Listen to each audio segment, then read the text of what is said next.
Hello everyone, আসসালামু আলাইকুম। কেমন আছেন সবাই? সকাল, সকাল ঘুম থেকে উঠে আমি চলে যাচ্ছিলাম শিবচরের অডিটোরিয়ামে। এখানে বড় একটা মিটিং ছিল। মানে চায়না গ্রুপের সাথে বাংলাদেশের একটা টেন্স গ্রুপ মিটিং ছিল। সেখানে আমার একটা আপু আমাকে নিয়ে চলে গেল।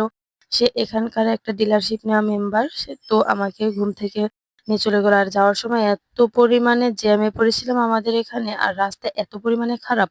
সবকিছু পেরিয়ে আমি ফাইনালি কিন্তু অডিটোরিয়ামের সামনে চলে এসেছিলাম। আর এটার মধ্যে এসে তো আমি পুরাই অবাক। এত মানুষের আয়োজন যা বলার বাহিরে। এটা ছিল মেইন হল রুম।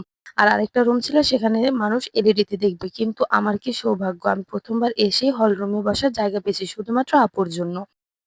টিএনস গ্রুপ নামে কেউ যদি কিছু শুনে থাকেন তাহলে অবশ্যই একটু কমেন্টে জানাবেন। আমি এর ব্যাপারে তেমন কোনো তথ্য জানি না। আজকে আমি চলে আসলাম, মানে আপু আমাকে নিয়ে আসলো। দেখতেই পাচ্ছেন আমার চোখটা ঘুম, ঘুম এখনো।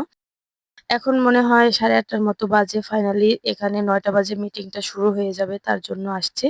এই যে অনেক মানুষের আয়োজন ছিল, আমার দেখে অনেক ভালো লাগতেছিল। নিশ্চয়ই অনেক ভালো কিছু হবে। এখানে চায়না থেকে অনেক মানুষ এসেছিল। তারপরে দেখলাম যে আমি সকালে কিছু নাস্তা না করে আমার খুবই খারাপ লাগতেছিল। আমি বাইরে চলে গেছিলাম নাস্তা খাওয়ার জন্য। আর একটু মানে ফিলটা একটু ভালোই ছিল। কারণ হচ্ছে এত মানুষের আয়োজন।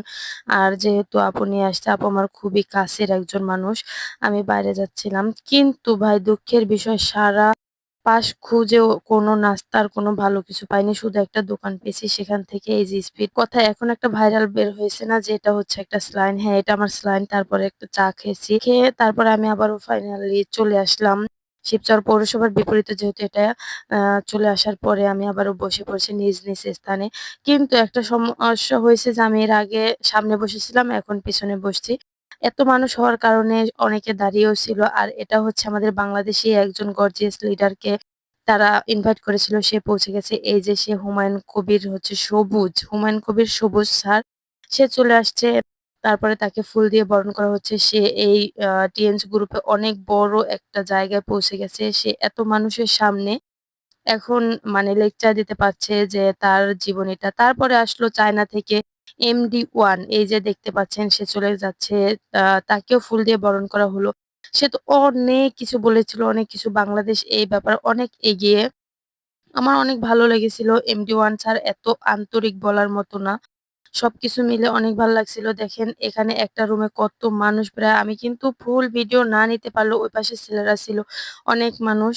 এরপরে যারা বাংলাদেশের এই লিডারশিপে আছে তারা হচ্ছে ফুল পেলো, মানে MD1 চায়নার সেই স্যারের কাছ থেকে ফুল পেলো। এখন আমি অনেকটা বোরিং হয়ে গেছি। আমার অবস্থা অনেকটাই খারাপ হয়ে গেছে। মানে এত সময় সেই ৯টা থেকে প্রায় এখানে